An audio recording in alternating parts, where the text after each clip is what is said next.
We've got a really full agenda, so if you'd like to take a seat, we'll get started.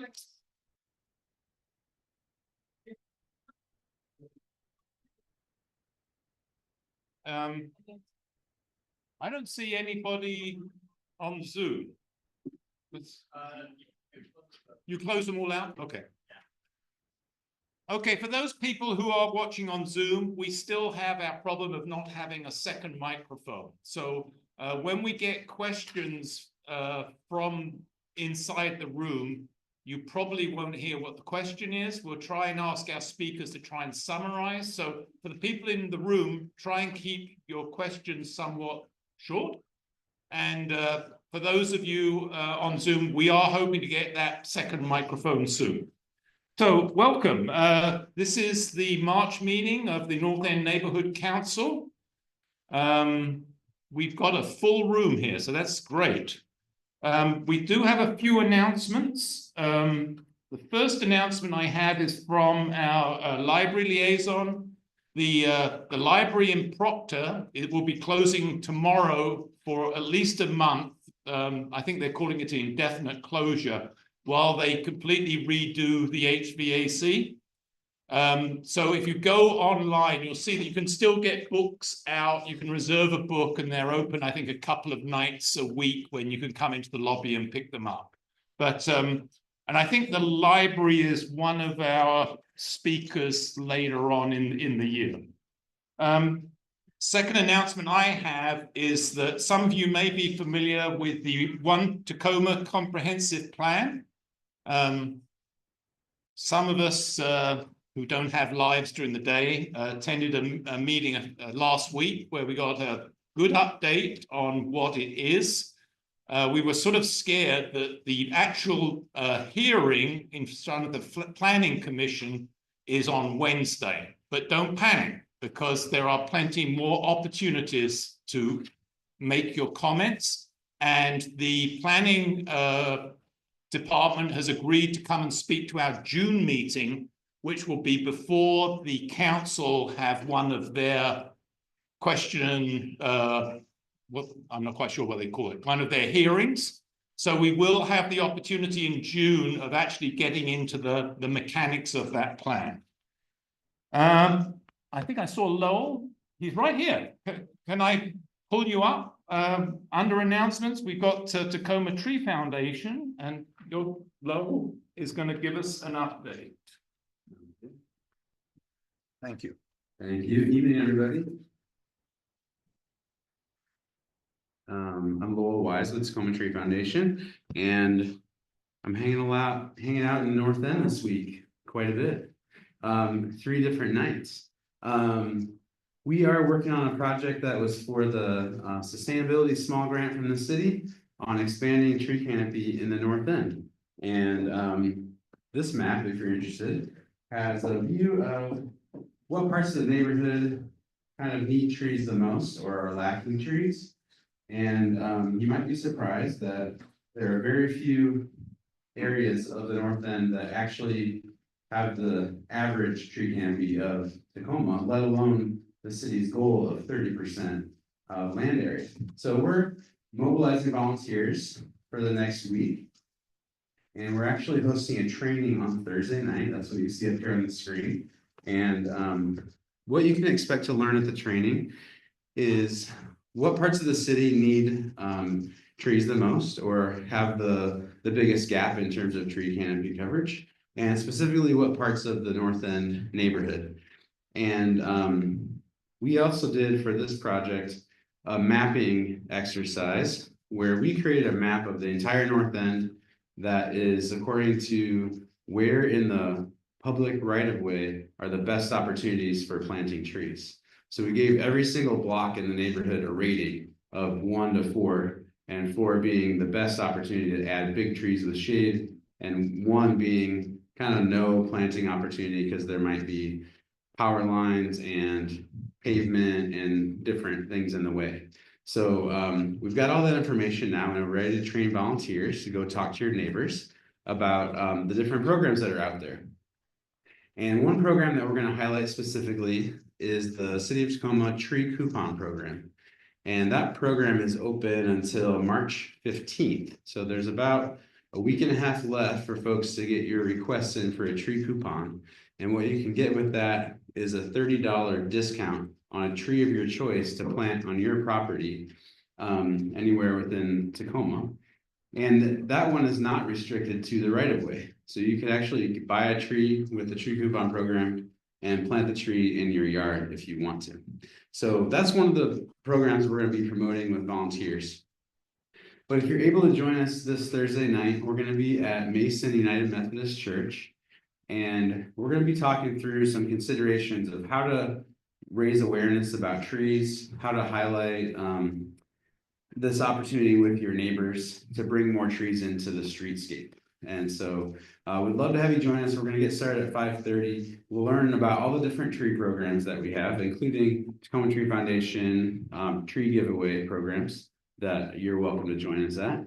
And especially highlighting tree coupons because we've got that deadline coming up. And we'd love to see more people in this neighborhood accessing the tree coupon program and bringing trees to the streets. So our goal for the training on Thursday is to get everyone comfortable. We're going to go over some tips and techniques for just how to knock on someone's door if you're not comfortable doing that. And then what kind of ways you can connect with people about trees. And so we're really excited to be doing this in partnership with the North End Neighborhood Council. And this is leading into an opportunity on Saturday, March 8th, where we're going to meet up at the farmers market and we'll send volunteers out with some of these flyers. So this is a community greening program flyer, all the different ways that you can get free trees or discounted trees in Tacoma. And we've also got maps for folks for the best streets to plant street trees on in the North End. So I'll hang around for a while. I'll have this map with me in the back. And then I've also got some flyers that I might just pass around here in case you're interested in joining us at the training on Thursday. So this is the plan that you guys plan today for one of those events. I'll put it on the back. Any questions? Yes. Can you define the boundaries of the north end for this program? Yeah, we use the council district map and Okay. I don't have it at memory. I think it's like 6th Avenue and maybe is it Orchard on the west side? Orchard on. Yes, so the boundaries are Commencement Bay, to the west is Orchard, to the south is 6th Ave. And then it kind of goes along to Division Street and kind of does a little twist and turn, but about around 15th and 3rd. But the area we're going to focus on is going to be, did you point out kind of where that is on the map? No. Well, the area that we've identified as having the fewest trees is kind of the southwest quadrant of the neighborhood. And so we've got a map that shows the southwest part of the neighborhood and where the best opportunities are for trees. So we went through and said, this right of way appears really wide. There's no power lines. It doesn't look like it has a lot of utilities. Perfect spot for trees. And then you can, we're going to send volunteers out to those specific streets on Saturday. Look too much orange, everybody. Only 10 to 20% tree canopy. So the north end, even though they have a lot of trees, we don't in certain sections. Thank you all so much. Thank you, Lo. And I'll just do the normal plug. Georgette always puts lots of information on the page 2, which this week becomes page 2 and page 3, about a lot of different community events, which almost always include the Tacoma Tree Foundation events and activities. So if you ever are looking for a link into the tree issues, please go onto our second page. I don't see our normal police liaison. So John, do you want to come up for Tacoma Power? And I know you have a guest for us tonight. So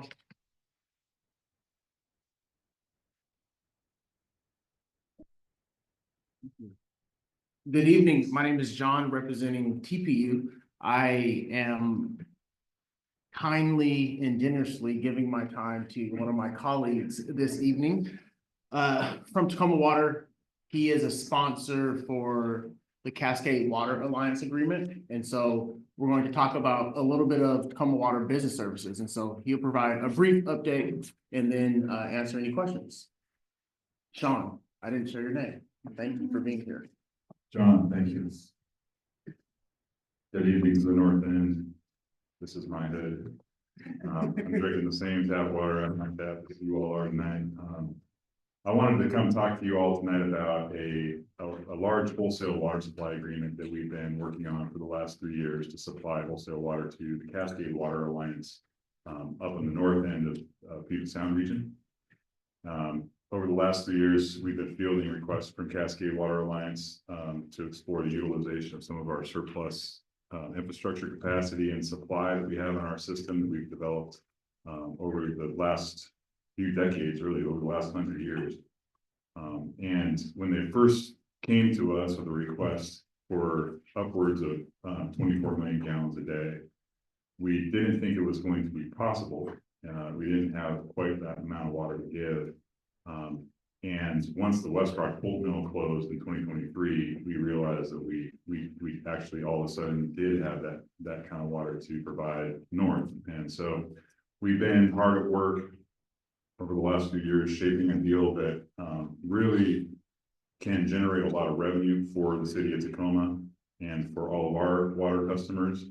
But perhaps more importantly, this deal gives us access potentially to a host of water supply options in the region and goes a long ways towards hedging against a lot of different Pacific Northwest brand risk, like volcanic eruptions, seismic events, climate change, drought, and things like that. And so the nature of this deal is in front of the council for consideration this month. First reading is actually tomorrow, and second reading will be late March on the 25th. And if the agreement is adopted by our city council, what will end up happening right after that is Cascade will initiate the development of a pipeline north from our pipeline 5 that runs through Canton, Covington. And that pipeline will travel up to the east side and connect to Bellevue, Kirkland, and Redmond, and a couple of other public water agencies up north. And so essentially what is happening is over the years, we've seen steady declines from heavy industrial demands over the last 3 or 4 decades since the early 90s.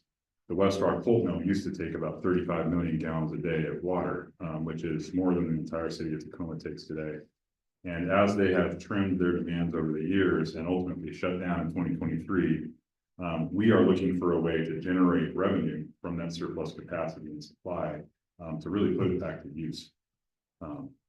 So that is the nature of this deal. I did provide some handouts in the back table if anybody's interested in a map and kind of a description of some of the benefits that we could derive from this deal.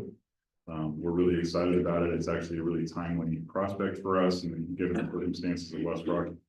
In late 2023, when West Rock left, we had to basically adjust our operations to a loss of 16 million gallons a day and 10% of our annual revenue, which we had to go through and actually implement an emergency rate increase to make adjustments for the financial loss. We also had to recalibrate all of our operations, our capital planning, our engineering, our hydraulics of our system. And so what this deal will do, when we start delivering water in the early 2040s, we don't deliver a drop until the early 2040s, and we start to phase in deliveries at that point. We will then sort of make a reverse adjustment in all of those categories and start to ramp up supply and utilize a lot of the infrastructure that we have kind of mothballed in the wake of the West Rock departure. So that's kind of the shape of the deal. I wanted to leave some time for questions. I know it's a packed agenda tonight. Are there any? Councilmember Rumble? Talk a little bit about, because I asked you a lot of really great questions, I think. Could you talk a little bit about how much water we have and if there is a change in what's happening with the amount of water, what that looks like? And then could you talk a little bit about the price structure for what we're charging compared to what you're charged as a resident of the company for water? Yes, those are both really good questions. Let me answer the price structure question first, because I have a rates background. I'm a rate geek, water rate geek. It's a very niche topic. I know. So wholesale water supply is a little bit different from retail water supply in that Cascade will not utilize any of our distribution system, and that is, pumping, storage tanks, distribution mains, hydrants, all of those types of assets. They don't utilize those assets. They do utilize our large infrastructure. So kind of our trunk infrastructure, transmission pipes, the big pipes, our filtration plant, power plants and dam storage, those types of assets they do utilize. So we go through a process of developing rate models that pass those costs through to Cascade. By virtue of passing those costs through, they will share in investments that we have to make over time with our system as we replace large infrastructure in our system. That includes the Green River Filtration Facility. It includes the South Tacoma well field and all of those groundwater sources as well. So that was your second question about price structure. We have a target to recover 25% of our costs through the fixed component of the rate, which is important because that's essentially guaranteed money for the Tacoma ratepayer. And then the balance of what we recover from Cascade will come through the volumetric component of the rate. So it will depend on how much water they actually take. Sorry, the first question again, remind me. Oh, the volumes, the relative volumes, right. So we have upwards of 110 million gallons a day on an average day of capacity. And then we have almost 200 million gallons a day of hydraulic capacity in the system. So, and the difference between those two numbers is basically the lower number is firm yield, and that's based on our supply and our water rights.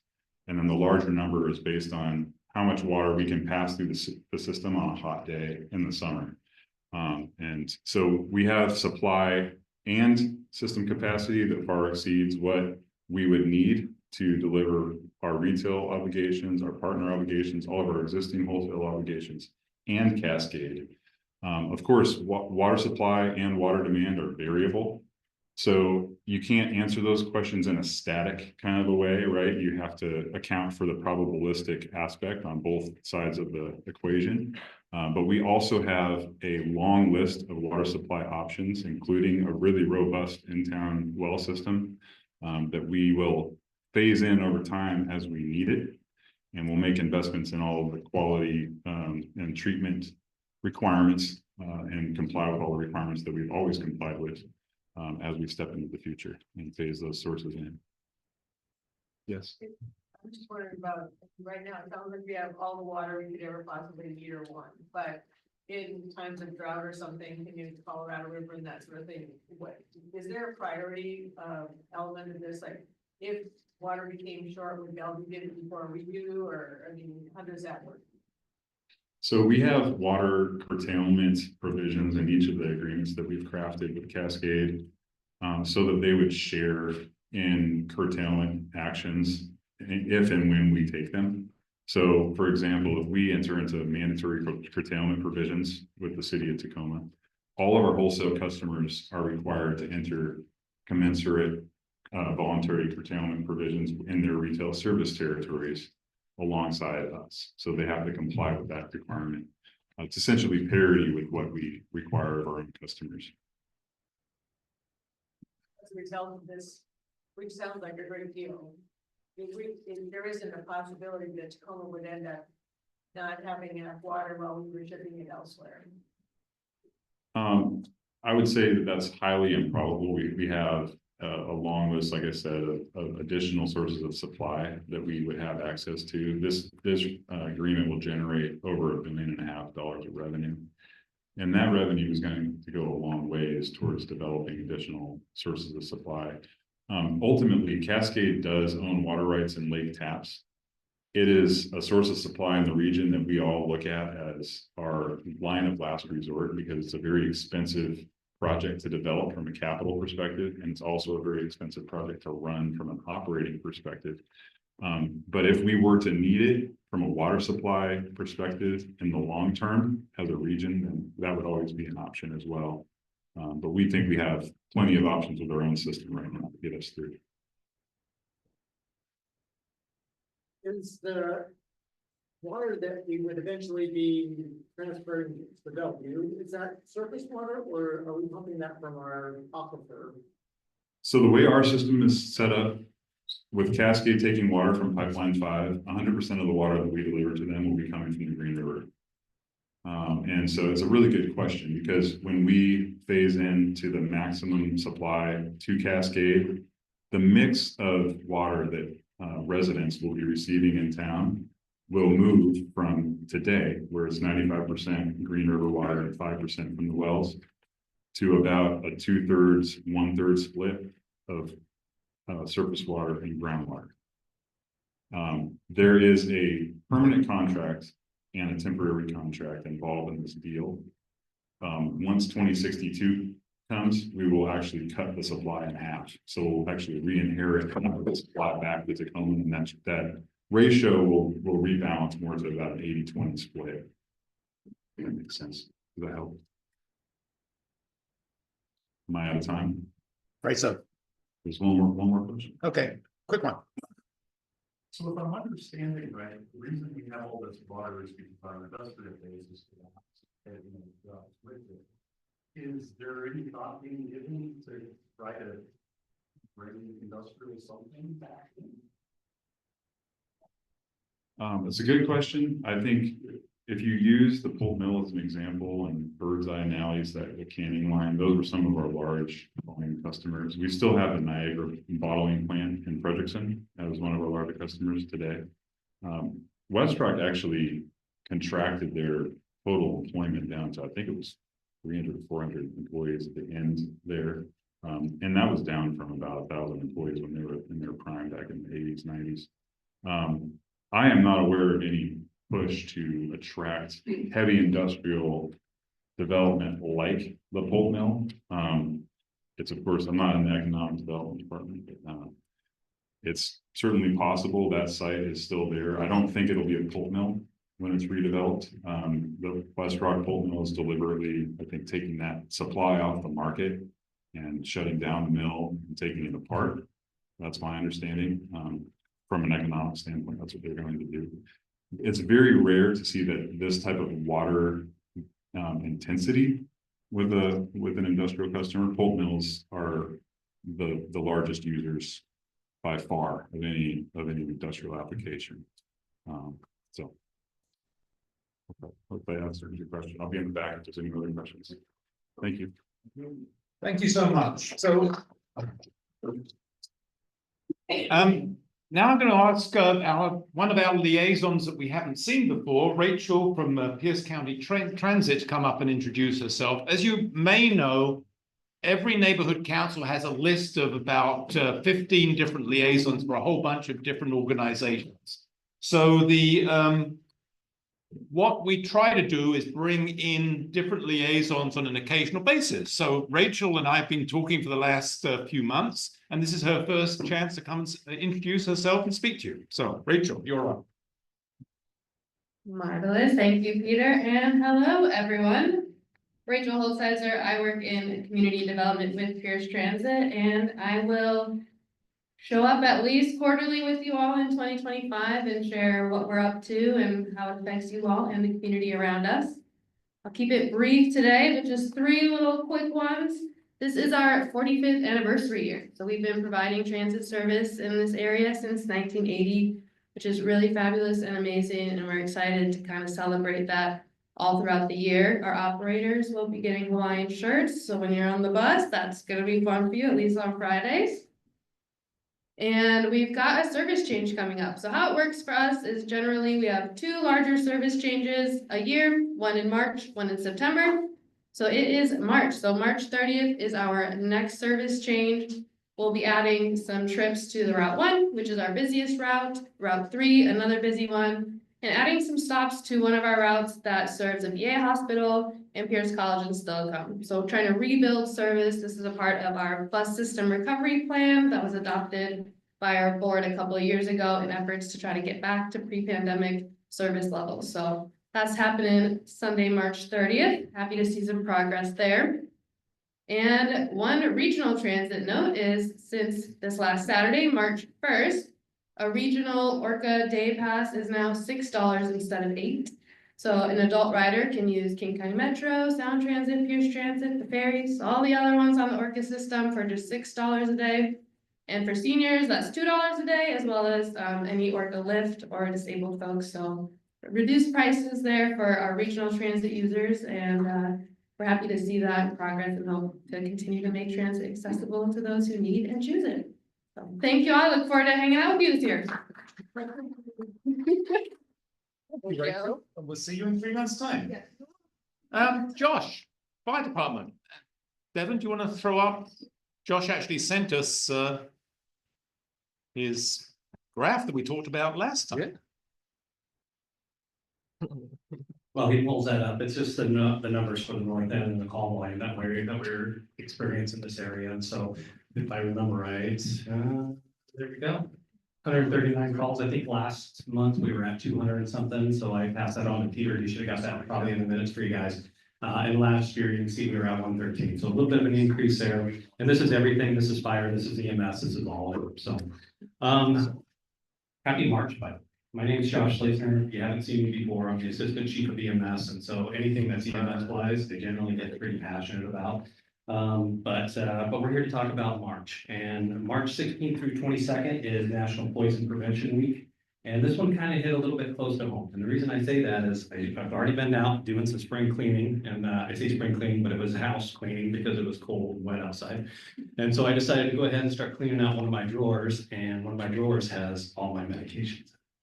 And I'm talking over the counter, prescription, all that. And as I'm going through here, I'm like, oh, this is 5 years old.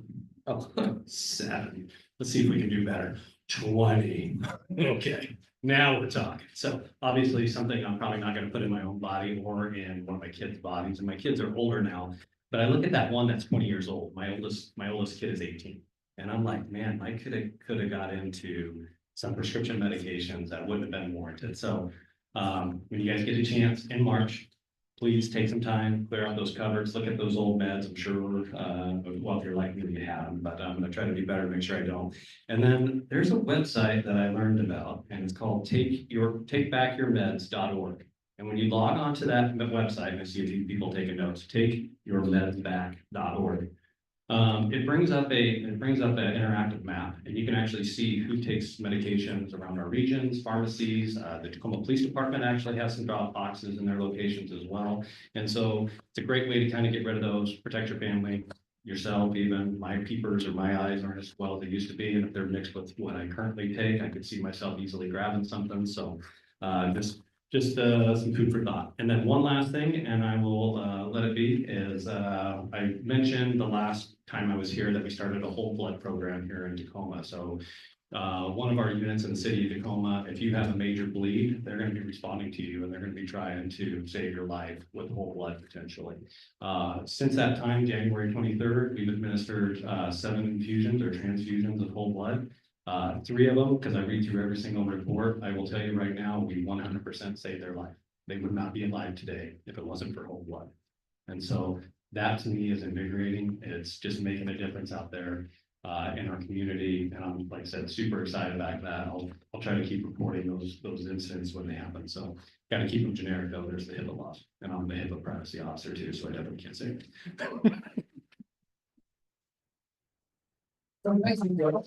Our plan is to try and we're working on our website. And our plan is to have like a link to this monthly report, and also we'll be getting a monthly report from the police department. So if you don't come to our meetings, you'll be able to see that each month. Christina, do you want to come up and give the city manager's report?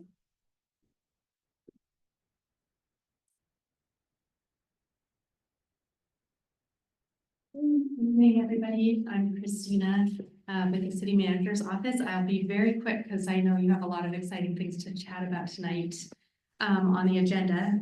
So I wanted to flag that applications for the City of Destiny Awards are open now until March 14th. These are awards that recognize exceptional contributions in youth and adult leadership, community service, environmental sustainability, disability advocacy, and much more. So if you know folks or groups that would be good candidates for these awards, Please go to tacomavenues.org, and we look forward to recognizing all the great work that's being done in the community. I also might be stealing a little bit of thunder from our TPD liaison, but maybe he'll have more to add to this, but our city manager has appointed a new interim police chief. So that is Patty Jackson. She comes with 35 years of experience, including leadership in the Pierce County Sheriff's Department.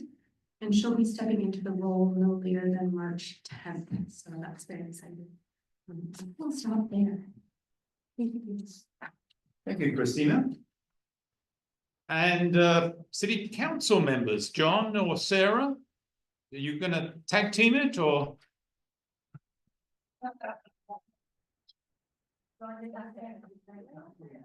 You have to share the microphone. 2 for 1. All right. Hi, everyone. Sarah Rumbaugh and Councilmember John Hines. I represent District 2, and you all know John, District 1.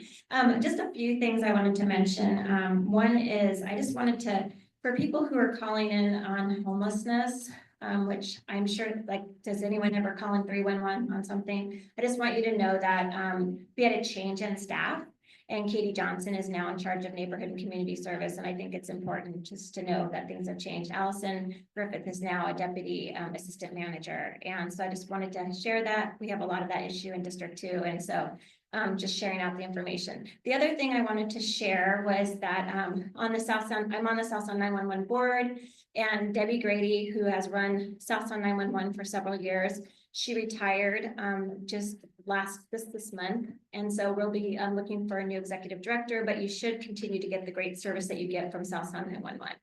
We have an interim right now, and I am on the committee to find a new executive director, so I'll be working on that. And then I'm trying to think if I had anything else. I really want to leave a lot of time for the street initiative discussion, because they do such a great job and it's kind of interesting. Yeah. Oh, you want me to talk about Frisco Freeze? All right. Well, we'll just dive right in. So I've gotten a lot of probably 50 or 75 emails about complaints about Frisco Freeze. So does everyone know that Frisco Freeze was rebuilt? And we're so excited that this iconic establishment that's in District 2 on the edge of the historic district, the North Slope, is now brand new. And they decided to put speakers on the outside so they can have music when people drive up and get out to have their hamburger. And the only thing is they have a tendency to leave it on all night. And if you live next door, you know what I'm talking about, because Grateful Dead at 2 in the morning is not what you want to hear if you're not the one outside smoking pot. So anyways, I've had probably 75 complaints, and we've had that many at least on our 311. And so I've really taken this seriously. What I heard from the city manager today is that she had given priority for someone to have overtime to be out there at, they work from 8 to 5. So to have them catch it at 12 or 1 or 2 in the morning means they have to have overtime to do that. And the reason that it's not good enough just to have someone's video is they need to have a decibel reader there to see if it's over the decibel amount for our code. So I'm really frustrated because he's gotten a lot of, information from the city about what the code says, and that you're supposed to turn your music off at 10. And only he or his son are allowed to turn the music off, not a staff person that might be working there. And so it just seems to some of the people who live in the neighborhood that possibly it's getting left on purpose. I can't prove that, but I also feel for the neighbors and the people who get a hold of me to tell me they can't sleep at night, even with their windows closed, they can hear the music. So it's something we're working on. I hope to have more information. I honest to God believe this is important. It sounds like a silly thing, but you're already living in a city that abuts a business district. And I feel like it's time for us to really respect what it means to have a developed city where we all live in harmony, but it's hard to live in harmony when you have noise going all night. So I just wanted to share that. Is that enough information? Okay. Did anyone have a question about that? Oh, there are, yes. Go ahead. You publish the home address of the father and the son so that they can. Well, his name is John Zicko and you can look it up. Yeah, so maybe you know him personally, you could just get a hold of him. Hi. Wait, actually, Kit had a question first. Is that okay? Because he had his hand up first. Sorry. Oh, is that okay? Okay, great. Go ahead. Why don't you shut the power off? Well, that we don't do that to our businesses. I love that idea though. I have some other ideas that are not good ideas. Yeah. Yeah, go ahead, Kit. So my question is not related to multifamily, but I want to point out that the multifamily fee was raised after 20 years. Right. And so this, let me transition into, is there not a fine? And is it a fine for a noise ordinance? Or is that something that you're going to institute? Because No, we have fines, but you have to actually, we actually have to have our code enforcement officer have a decibel reader there that says that it was at a certain decibel that it's not supposed to be at. For us to, it can't just be that it's on. It has to be, you have to have that proof. so could I rent one?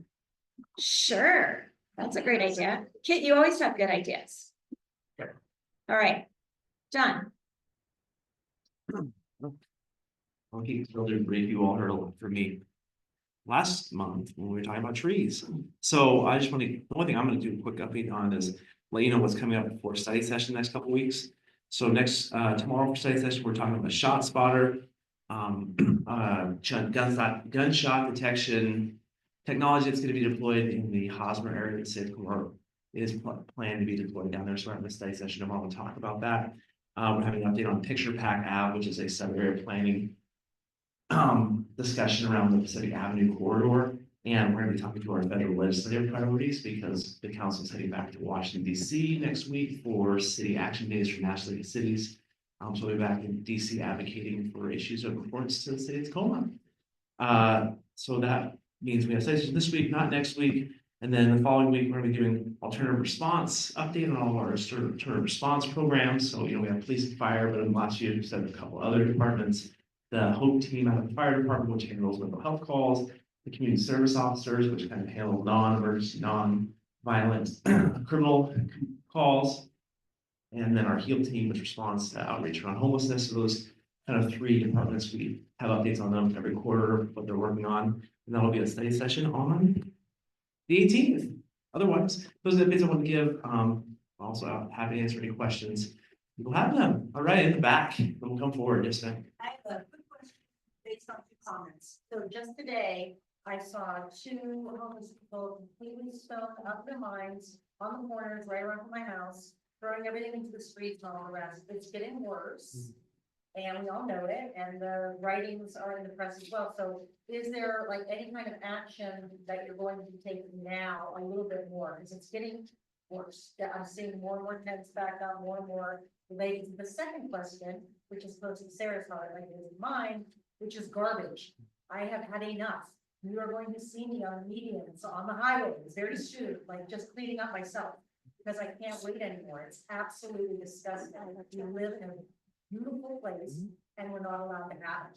And I think that the two are related personally, but I'd like to know what's going on. Great questions. All right, so start at the top of the order. So the city, since I joined the council in 2020, the city has set up over 600 shelter beds here in the city of Tacoma, including tiny home villages, includes increased funding to the rescue mission, and a bunch of other fundings, a bunch of other different housing types that have been supported by the city council through our, allocations, mostly through the ARPA funding. A lot of that's going to be coming to an end here in June. As many people know, the federal government gave a lot of funding to cities like ourselves back during the pandemic. They had a kind of a time period running till 2024, 2025. We've been real judicious with our funding and really focused on trying to get people into shelter and housing. That funding is coming to an end. Our big ask at the federal government level here this year, and our big ask at the state government this year, was money to keep our shelter options operating into the near future. Because as you've noticed, homelessness has not been ended here. And the question around what do we do about people living on the streets, and we're continuing to do outreach with our HEAL team to try to get people connected to shelter services. I know the next question that comes out is what about people who don't want help or don't want services? It's a great question. And that's something we're gonna have to talk about the next year or so here on the council and with the community. Because I think there's a real divide about how we approach people who may not take shelter and service options. From people who say, just make it really hard, arrest them, run them out of town, and then we'll come back, to people saying that's inhumane and we should try to provide people shelter and housing. I think there's a range of sentiments in this community about how to approach that. And so with the Boise decision being overturned by the Supreme Court last year, which was kind of, the decision said you couldn't remove people or make it illegal for people to be outside unless you had a place for them to go. The Supreme Court overturned that last year. So really that prohibition doesn't exist anymore. And so we have to have a conversation about what we do next. As I think many of you know, I was the author of the camping ordinance that was passed back in 2022, which said you couldn't camp within 10 blocks from one of our shelter sites. That's still in effect right now, which means we're out moving people, we're moving encampments, connecting people with shelter and services. But as you can see, the problem still persists. So that's a broader conversation, what we need to do and how do we balance that. For the litter and trash and the debris that's being left out there, the city of Tacoma picked up millions of pounds of trash last year.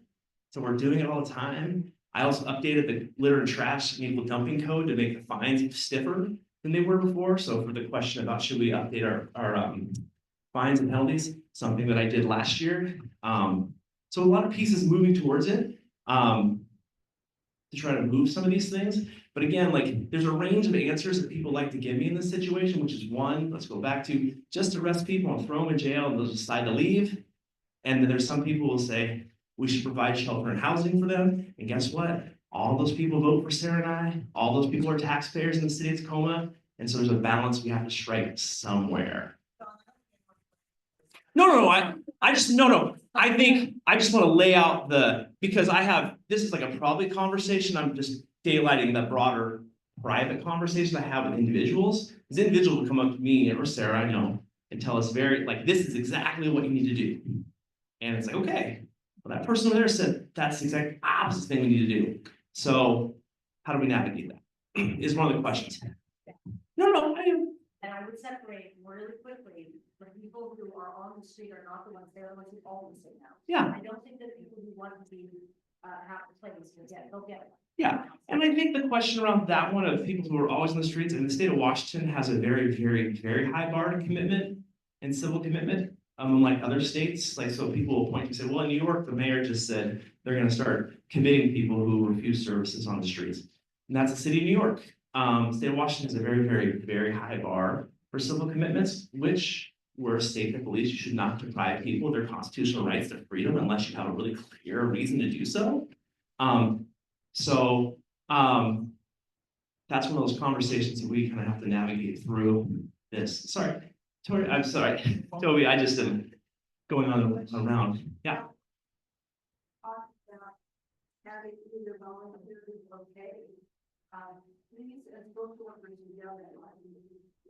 Yeah. Did that stop because of funding or is it still happening? Doing outreach to people experiencing homelessness or? Yeah. Yes, so.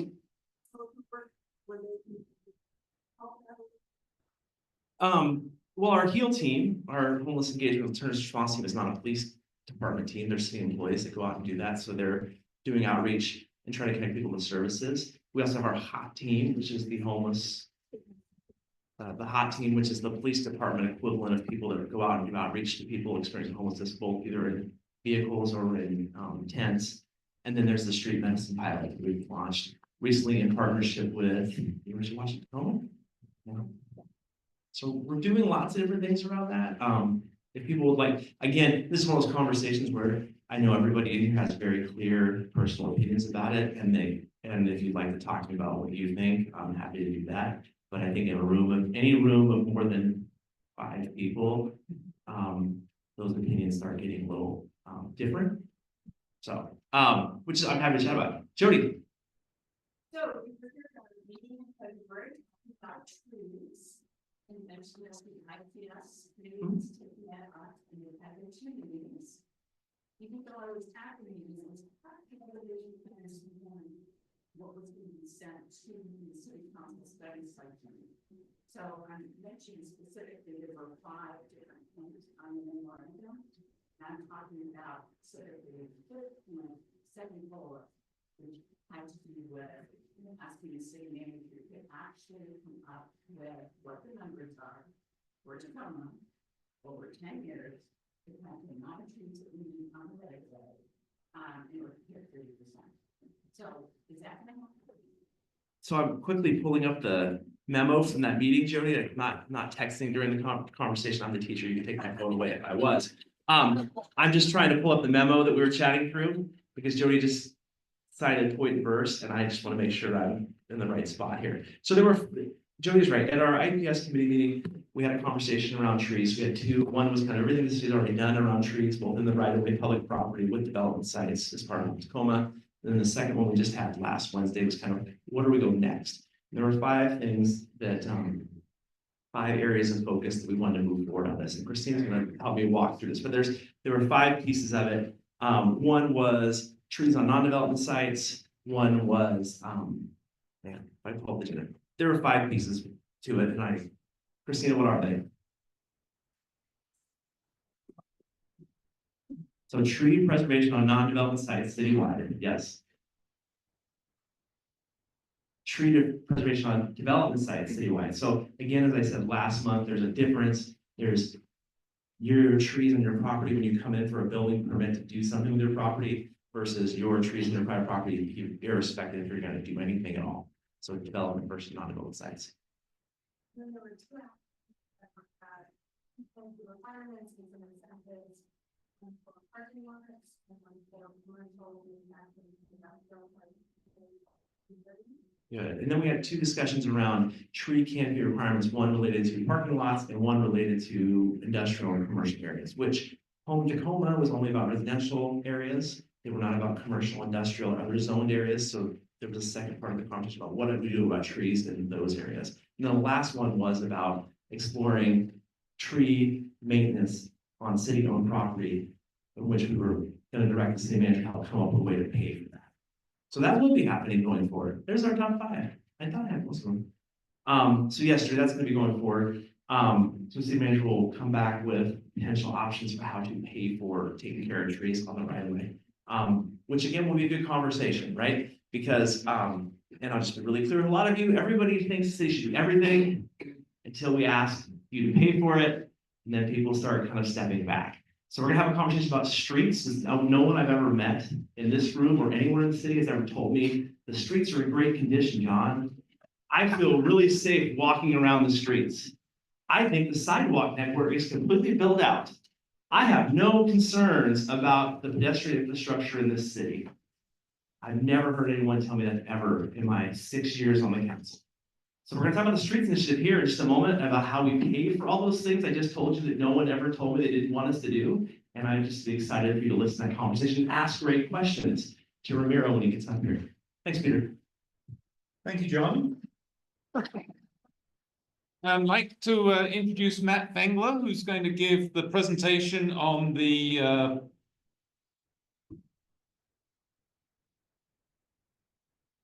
Tacoma Streets Initiative. We're just going to load it up. Thank you, Matt.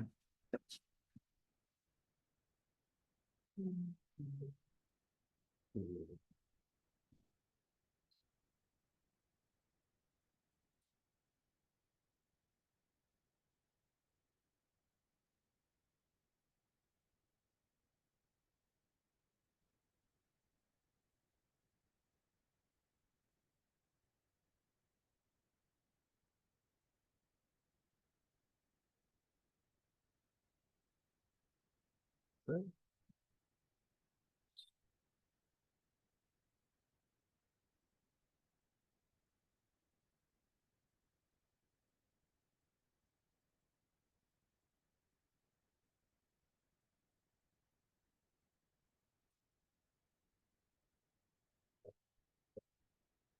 right, good evening. As Peter said, thanks for the introduction. I'm Matt Fengler with the City of Tacoma Public Works Department. I work in street operations.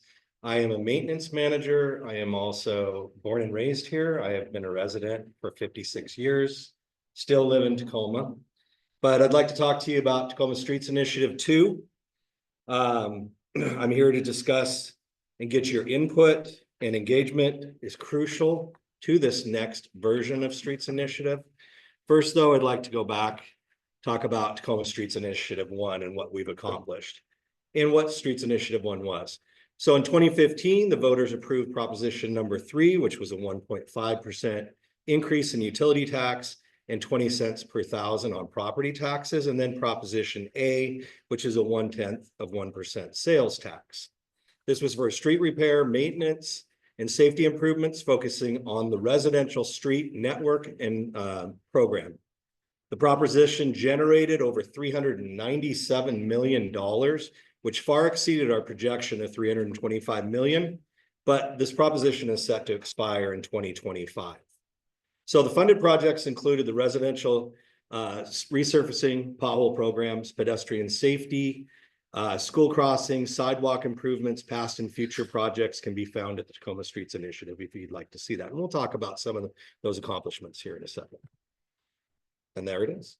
So for every dollar that you invested as residents and voted in, we've been able to leverage that with matches and partnership funds, grant matches, to $2.27. We're on pace to beat our original goal of 5,600 residential blocks with 6,000. Over that time, we've constructed 3,900 ADA ramps, installed 48 school crossing beacons, 41,000 feet of new sidewalk, and 7 miles of bike lanes. So we've also done this under full transparency and stewardship of that program. We recently just had an audit from the state auditor's office, and we did not receive any findings or recommendations from that audit. So it was a very good job by staff. Then also we want to talk about pavement scores. According to the 2023 Pavement Condition Index, our residential streets have improved by 11% and the overall network by 2%. So the investment we made is doing the right thing and improving the street network. So now we want to turn the page and we want to talk about Tacoma Streets Initiative 2. What that is, that it will be focused on arterial roadways, but we won't forget about the investment that we made in the residential street network. We still have to maintain that. We're going to invest in the multimodal enhancements to make Tacoma a safer place for all of us that are using the transportation system and commuting in any fashion that we choose through our neighborhoods, right? If we're going down to Proctor District, if we're going to the 6th Avenue District, any of that stuff. So let's talk about pavement life cycle and why it's so important to do pavement maintenance. So when we build a road, it's in excellent condition. If you watch that graph and you follow it down, if we did no maintenance, it would finally get into a reconstructive state. And that's not the way to do it. We don't not paint our houses. You know, we don't just run our car and never repair it. You have to continue that maintenance. And so what we want to do is we want to inject ourselves for the maintenance side of things for preservation treatments. And that will extend out that life, those 2 green curves in the time cycle. It lengthens the life of the roadway. The investment is extending the pavement life and the investment that we've already made, okay?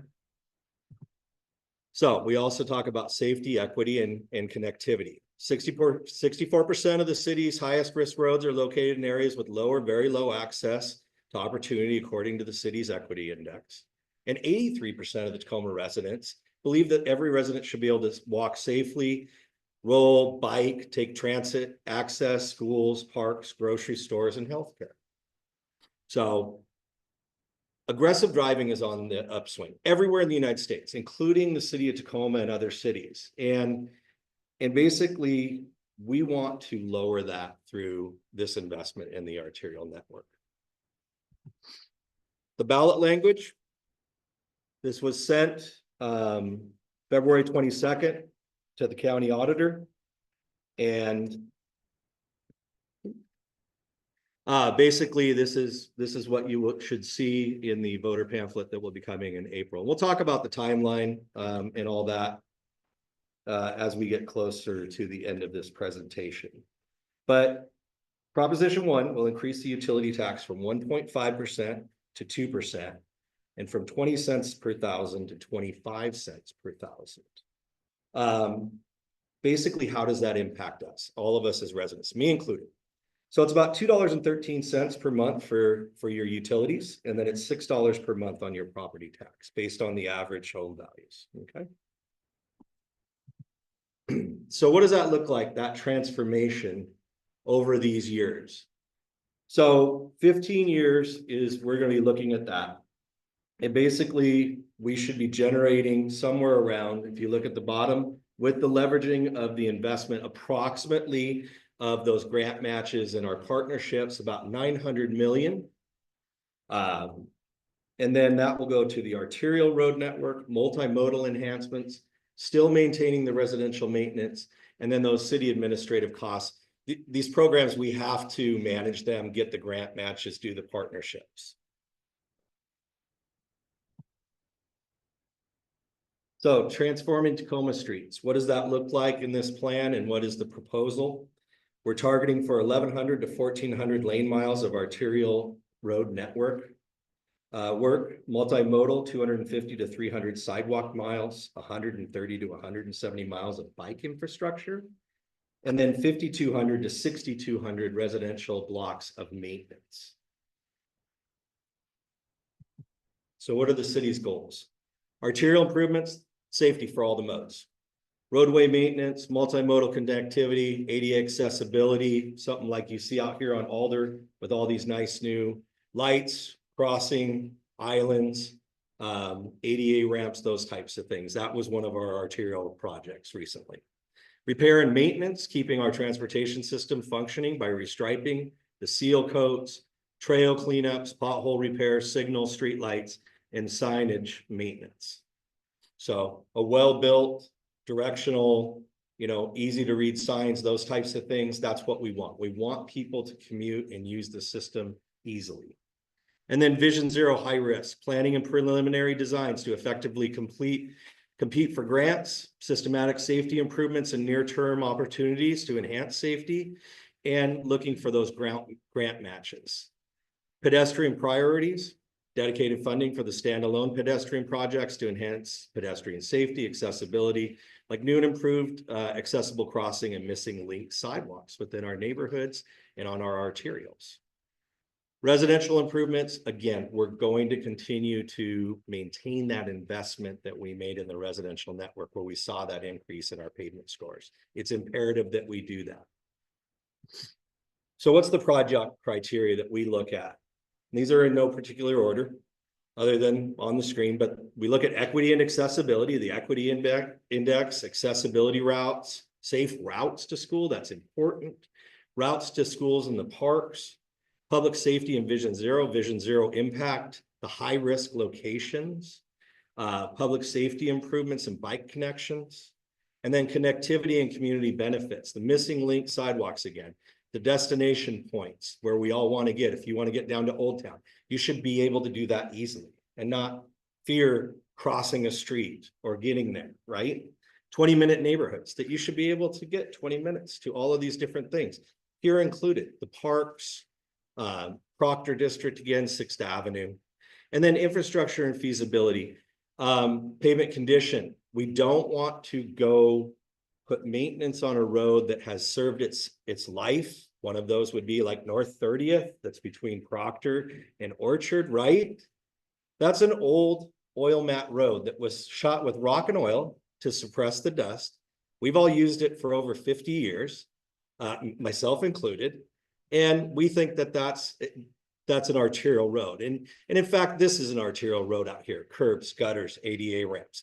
But we need to look at each site, and each site is specific to its need and how we're going to build it. And I let the engineers do that stuff. I am no engineer, I'm a maintenance guy. So, and then we're gonna look at constructability and our partnership opportunities. If sewer water has to go in and do upgrades, we leverage our dollars with theirs to provide some funding for the pavement that remains, so you don't have this quilting and this cuts, right? That was the old Alder that we used to have. So, and then the alignment with the strategic plans. And, biking, Vision Zero, we have the Climate Action Plan, Transportation Master Plan, and we want to align with those because people prior to us in this room have invested their time and their vision of what those plans should look like. But that's what we're doing today is we're going to ask you for your vision of Streets Initiative 2 and how should your neighborhood look? How should our neighborhoods and city look? So what are those project types? Arterial, focusing on improving the major roads, connecting the neighborhoods. It's 1/3 of the Tacoma streets. When you look at it, there's more residentials than there are arterials, but it accounts for 90% of the fatality accidents and serious crashes. Unfortunately, this weekend, we did have a fatality accident off of 74th. A biker got hit. And that's unfortunate. So we need to look at those things, but that's an arterial roadway. Neighborhood greenways, add traffic calming, pedestrian improvements to residential streets, making them safer for walking, biking, and rolling.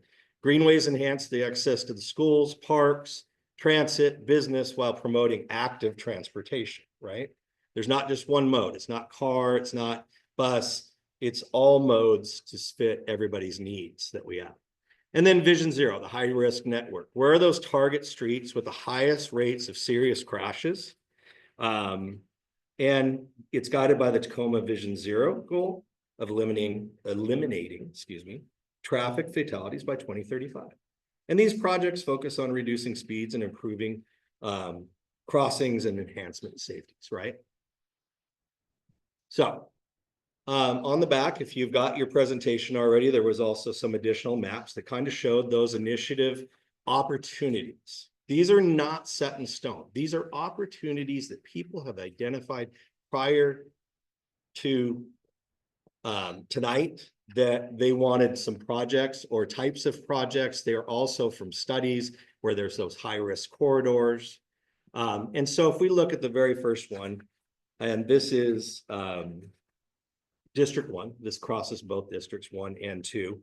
We have the north, about 4 down, North Mason, 35 to 6th Avenue is a neighborhood greenway. That's an opportunity, right? There's already a trail there, but how does that look in that opportunity? You go down a little further to where it says 1 and 2, the first line in blue, or third line in blue, excuse me. It says Union Avenue, North 30th to 6th Avenue, right? And so we'll look at that and consider how does that roadway look? That is a big right of way.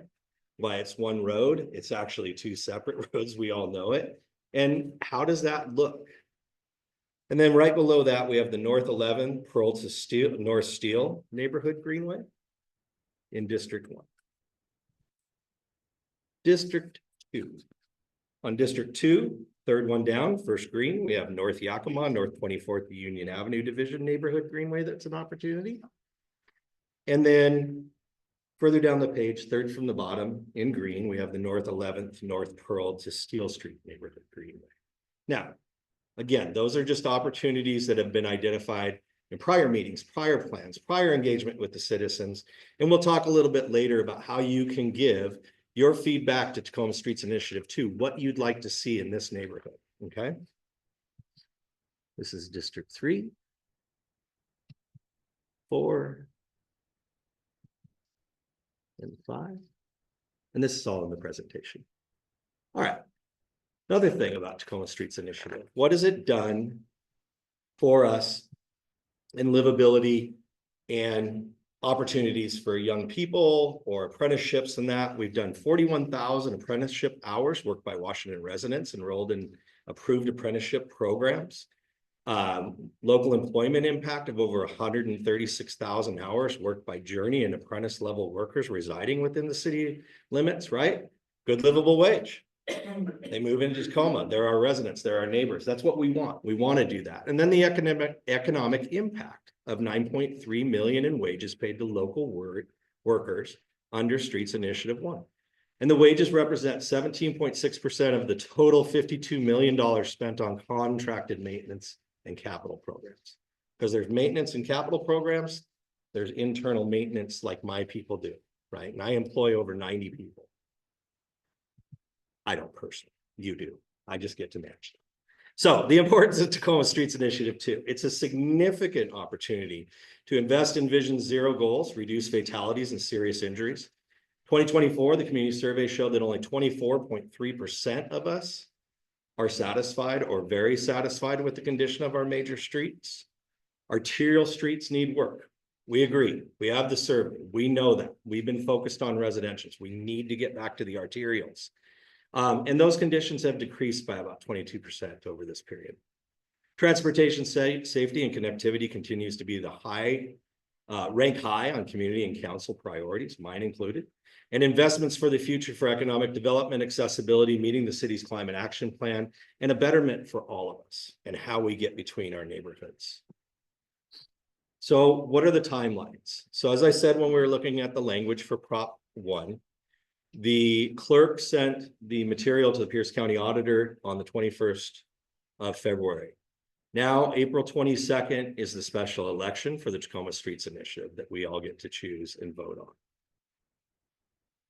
So transparency and accountability, very important to us. On the left-hand side is the QR code to the website for Tacoma Streets Initiative dashboard to see what we've been doing, how your investments have been leveraged and working within the neighborhoods in the city. Second QR code is the Tacoma Streets Initiative 2 facts and information page. And then the far right is the QR code for the Tacoma Streets Initiative feedback. That's the important one for survey. We want to hear from each of you.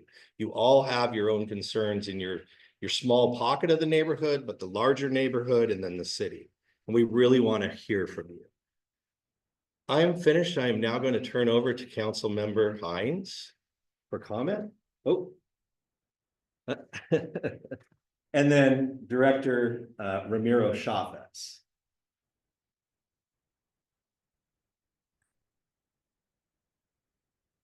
I'm going to let them answer the questions that I'll ask. So, and I will stand by too.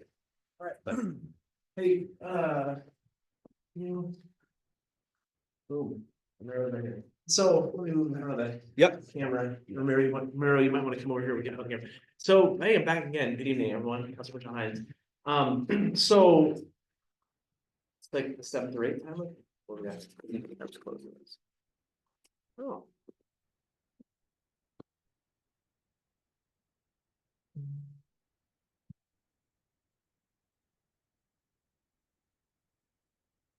Oh, there we go. Here we go. So this is the 7th time I've seen this presentation, right? So we've been on the roadshow for quite a bit, talking to lots of groups. So thank you all for that. I think I'd rather just open up for questions. But before I get there, I think I made light of this earlier, but I just in a serious note, you know, there's not a time I walk around the city where people don't talk to me about the city needs to address our arterials and our streets that we drive on every day, too full of potholes and too unsafe to drive on. I hear people who say there's not enough sidewalks to get me around. When I walk with my stroller or in my walker or my wheelchair, it's not accessible. I hear people who say that around my kids' schools or in areas where I need to go to crosswalks or ways to get me around my neighborhood safe. Right, number one thing I've heard in this community, and this past summer I walked all the way across the city, and I heard this the whole time. So I want to just begin by saying that this is a really important conversation to have about what we do going forward. And I think that I know where this is going to land. Well, I don't know where it's going to land. But I anticipate one of the comments I'm going to hear might be something around like, why can't the city just afford to fix erosion with the money it has already? Which is a fair point. And what I would say is that, you know, the city has a lot of older infrastructure. We're a 100-year-old city. We're not a 50-year-old city. We're not a 25-year-old city. We're like an old city. 100 years old is really great for a person. If you make it that far, for a road, it's probably not the best thing in the world. And so because we have aging infrastructure, we've got a lot of work to do, a lot of things to fix. And so this is a big part of doing that. And I've said this before, I want to reframe the streets initiative conversation away from the city asking you to pay for something you should be doing already to this is a kind of a once in a lifetime investment of the community's dollars into improving the community's infrastructure what they care about the most. Right? This is a once in a lifetime opportunity or once in 10 years, but it's a really important opportunity for us to invest as a community into something we care about the most, which is how do we get around our community safely? And so that's the big piece of that. I'm here to answer questions. Ramiro's here to answer questions. I think the dividing line will be if you want to ask technical questions, Ramiro's your guy. He can talk about like alternate questions about this, if you want to ask more policy decisions or like, hey, this policy about how roads are built and things like that, I'd be the person to answer about that. So what questions do people have? Here you go for it. And for those people on Zoom, if you're putting questions in the Zoom, we will print those out and give them to the speakers after the fact to answer. So let's just start in the room and I'll let John, the first question over here. Is the amount of money that's being requested in the Proposition 1, is that over and above what we're already paying, or is that something that's expiring that is gonna get put back in? Good evening, Ramiro Chavez. I am the Director of Public Works. And I appreciate that question. That's an excellent question. The current Proposition 1 NA that was approved back in 2015 ends at the end of this year. And that includes the 1.5% of the utility tax and 20 cents per 1,000 of the property values. This new proposition will replace that with a slight increase to a 2% of property tax, utility tax, and a 25 cents per 1,000 on the property tax. But excellent question. Well, how much does that equal? What's the increase you've talked to us before? Yeah, the increase, I believe Matt provided those numbers. It's just about $2 on the utility tax increase from what you're paying right now a month, and $6 on the property tax increase from what you're paying right now. That is the impact a month. In 2015, I attended all of the outreach sessions throughout the city. There's King Solver stood up in front of everybody. I asked him about where are you getting these numbers from? I would like to see pavement assessment, formal pavement assessment, study recommendations. We don't have that. You don't have that.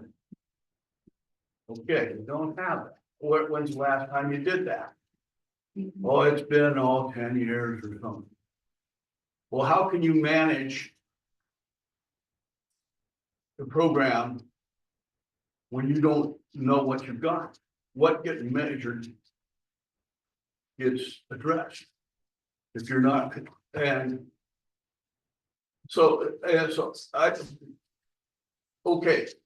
So if I said, I do not want to vote for one dime of additional funding for anything unless our existing pavement infrastructure maintenance is brought current. It's all been working under this deferred maintenance that started in the mid-1990s under this visualized coma program. We're going to defer maintenance for a few years. Your graph was wrong up there. It shows your pavement deterioration. Pavement doesn't deteriorate like this. Pavement deteriorates like along, and then it falls off a cliff. Okay.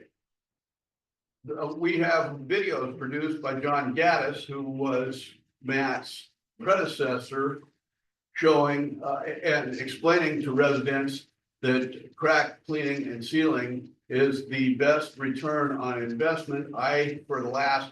Ever since they got this money, I've been saying, how many linear feet of crack cleaning and sealing have you been doing? Oh, we don't do it. They haven't done any. In my neighborhood. Excuse me, sir. So that was a lot of questions. Allow me to answer the questions. Dan, we can hang out and chat with you after this over if you want So, to wait. Just make sure.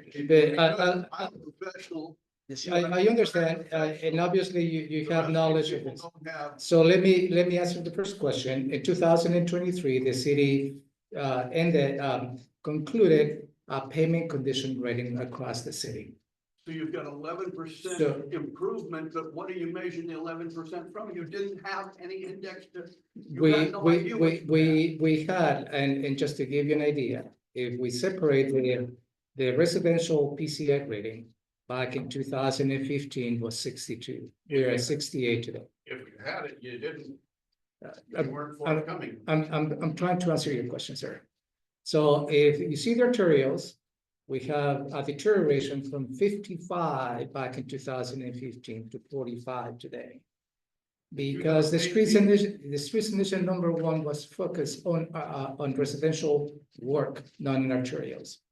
And that is why this streets initiative number 2 focuses on arterials, because that's the work that we need to do moving into the future. We do have those ratings, and we are working on the premise of that technical rating that we have. But the technical rating is not just the only way that we need to address the needs of the streets of Tacoma. We have high accidents, we have safety issues, we have connectivity issues, and this streets initiative is attempting to address all those elements across the city. And the focusing on just the payment condition may not be fair to any of you, and not be fair to the system of Tacoma as well. So The money was not spent. according to- Please, this lady here. I just have a quick question. There, one of the other initiative, the initiative 1, replaced the pavement near my house. And there was a tree that the neighbors saved, but because of having to replace ADA ramps, it was gonna get cut down. And there was another one that was cut down. And I'm just wondering, because we've been talking a lot about trees lately, I'm just wondering if there's any collaboration between all the safety with the street initiative, which is wonderful, and the practicality of like working with the tree situation as well. Because there was an ADA ramp, but I think it was supposed to be 8% and it was 9%. So it was a really good ramp already, and that's why they're able to save the tree, but just wondering if that's. So I am well aware of that situation, and in fact, I made the decision to pull back the improvements so we don't touch the radius on the ramps to save the tree. But the larger conversation is how we're going to be doing a proactive work in identifying when a tree may be affected by the improvements that we're planning to do. And that is something that we need to do a much better job. In the streets initiative number 2, we have a big mandate by the city council in terms of the tree policy and the tree canopy. So we need to incorporate all those elements at the beginning of the project to start making those decisions early enough. And we need to inform the public as to what those decisions may be. So it will have to be a balance, because as you stated, one thing, we need to protect the trees, but also we have an obligation to provide ADA access. So what will be the right balance? And that is what it's all about, is balancing the needs of the city. How are priorities set, and then how is it coordinated with Tacoma Public Water? Because obviously we have a number of places in the city like South J Street where we're replacing water mains and replacing sewer mains. How are we avoiding the possibility of replacing those after the street work is done? Well, Matt touched base a little bit how effective we have been on the streets initiative number 1 in the coordination aspect. We'll continue to coordinate that in the projects that you saw on the screen. Those are at the beginning. There's the opportunity projects that we have in mind. We presented to the Tacoma Public Utility Board, and they're also being part of this conversation, because at the end of the day, it's about dollars and cents. And we open the road. What a great opportunity for them to upgrade their facilities, whether it's sewer on the environmental services or water on the TPU. And that is probably how we need to partner. We have been extremely successful in that partnership, and I plan to continue the partnership on the streets initiative 2. You had a question?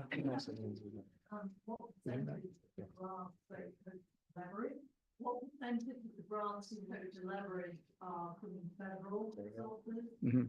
Because that might be. So, and on the streets initiative number 1, we were able to leverage close to $190 million, I believe, in the state and federal grants. And that has been an extremely successful program. On the streets initiative number 2, we made an assumption on the 15-year performance period that Matt just stated today. I assuming with an additional $360 million on state, federal, and partnerships that we're planning to generate. And that, in my opinion, that's a conservative number. And we're planning to be successful. The question may lead at this point, based on the current situation that we see at the federal level.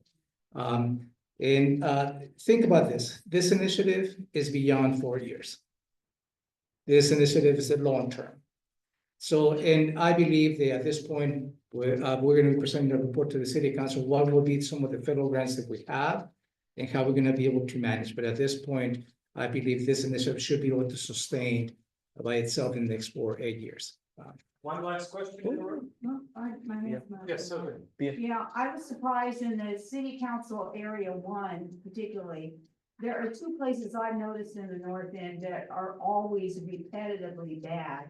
They both streets have been kind of refinished and redone, but they both get reoccurring huge deep pitfalls in them that you ruin your axle on your car when you go through. They do get fixed pretty quickly, but they keep reappearing all the time. And that's on North 30th between Proctor and Orchard. And then on Orchard Street from almost down to South 19th, almost all the way up to like 42nd or so.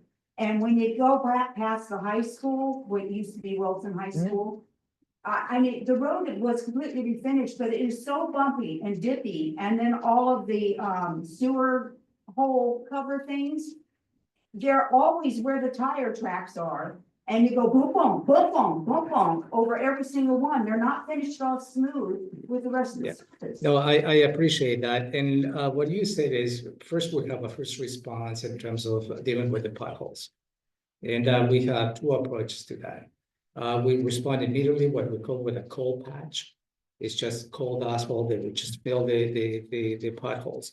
And that doesn't last too long. So we need to come back and do a hot patch, which we cut the pavement and put up permanent asphalt.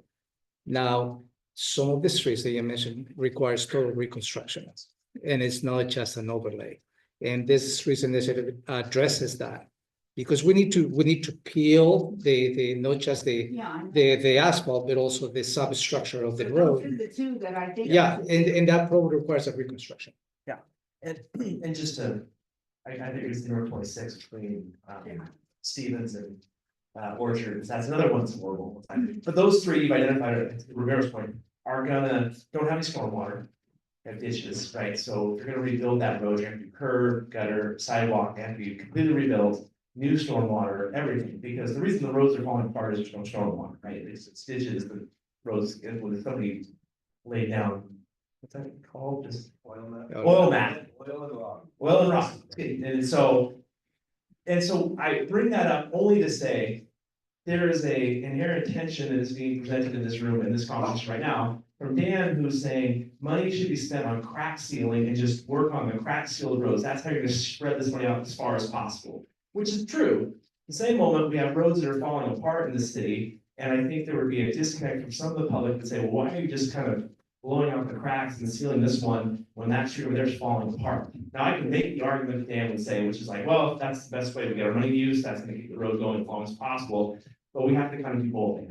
And I think one piece of this conversation is helping people understand, like, the street you're living on, you're right, is horrible, it's falling apart, it's oil mat, it's multi-million-dollar project versus some of the other pieces we're doing. And hopefully we're gonna be able to do more of that going forward. Streets should get passes.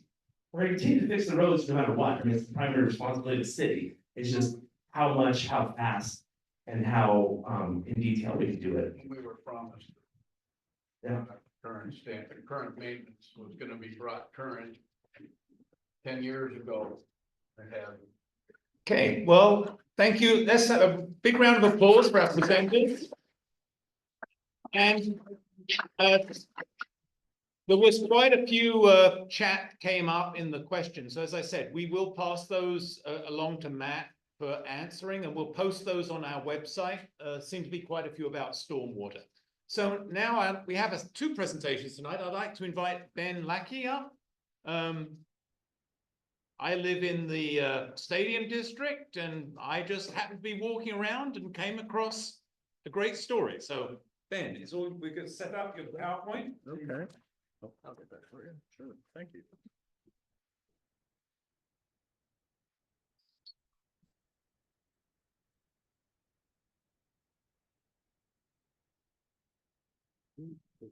Yeah.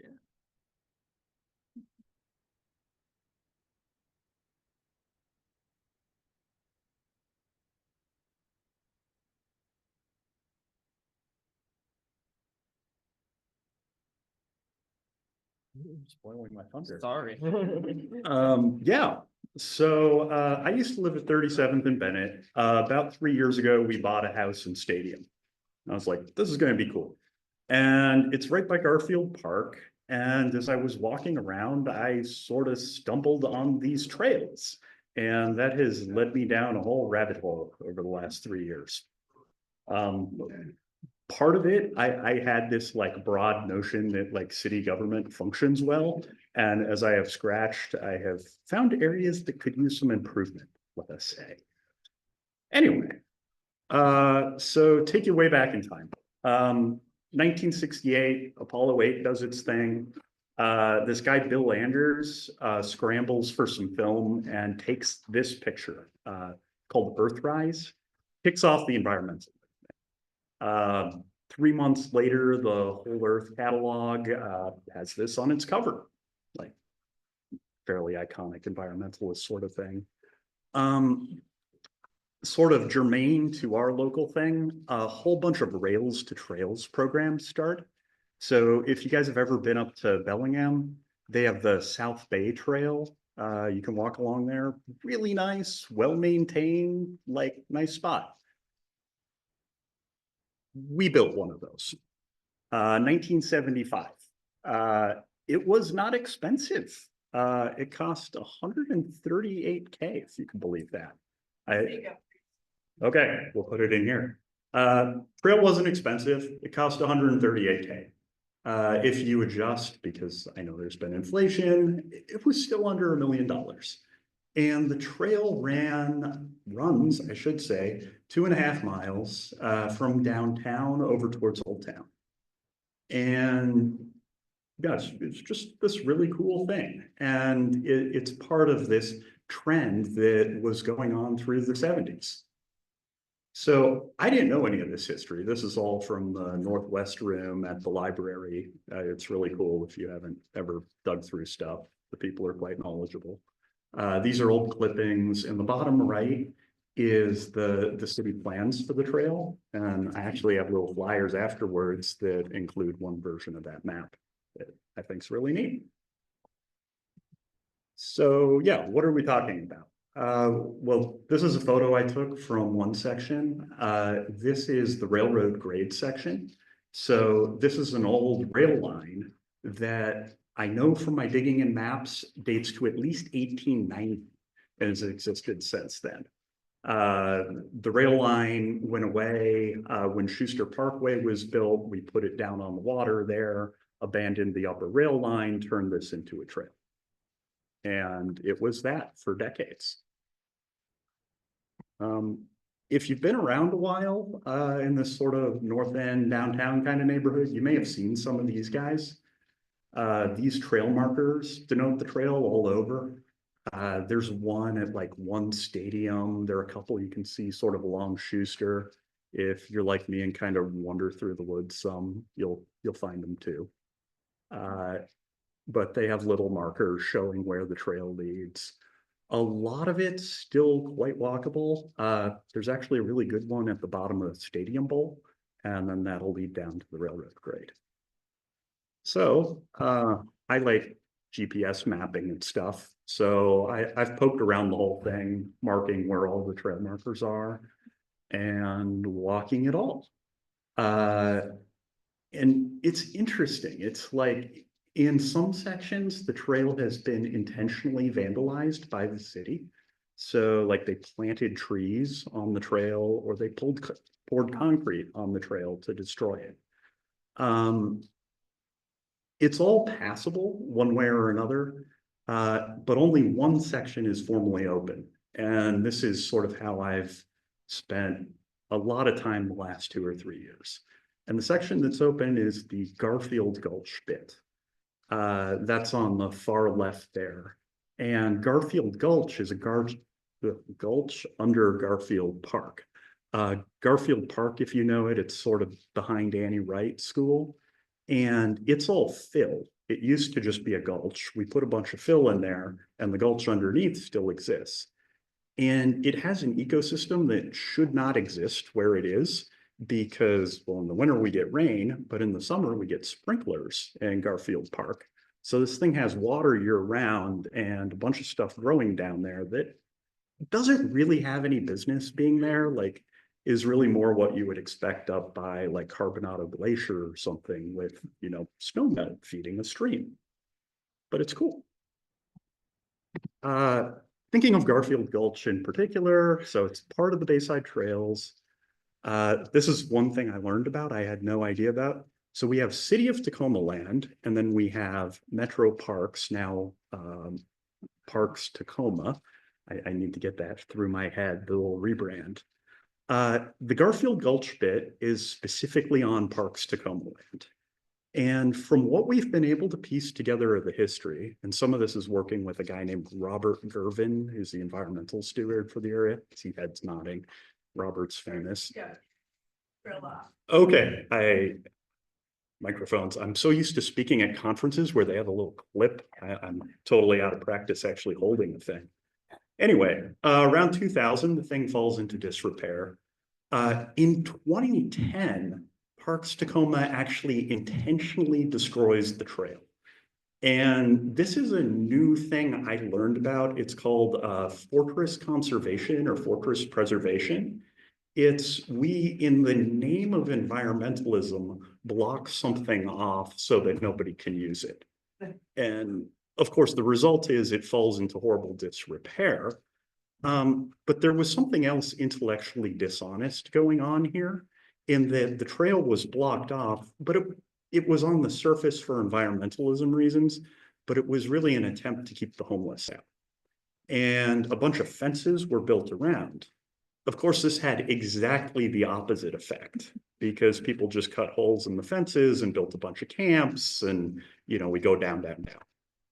So anyway, I pop into the neighborhood and I don't really know any better. So I start poking around and putting up flyers and organizing neighbors to sort of get the trail back.